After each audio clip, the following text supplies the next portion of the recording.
Hey, it's Mike here, and in this video I want to show you how to create a folder in the Wander app so that you can share an experience with your colleagues.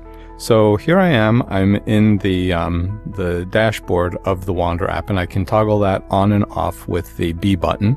So here it's on and here it's off, and I'll toggle it back on with the B button.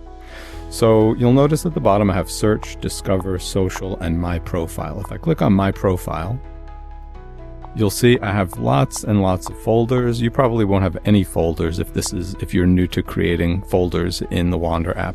But if you go over to the new folder button, you can click plus, and it should create a new folder. And there you see new folders right here. So you can rename the folder by clicking on the three lines here on the folder. And I can say rename. So if I want this to appear at the top, I can just give it the number 1. And I'll call this folder. And accept. And now it'll appear at the top. If it doesn't, you can change it from date added to alphabetical, and then it should appear in alphabetical order.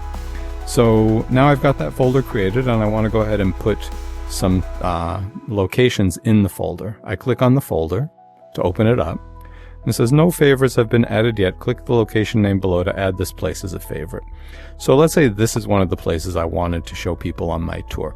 On the right hand side here, you'll notice I have favorite, and favorite is unstarred, and if I click on that, you'll notice there's a star, and now here is that item. It says no description here, and I need to change the name of that.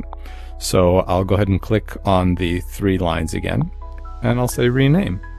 And here's where I can give it a number 1. If this is the first place I want people to visit, it's easier to do it this way. And I'll say site 1. You can call it whatever you want, but just for argument's sake, I'm calling it site 1 and accept. And now there it is. So now I can go ahead and continue to create my tour for people.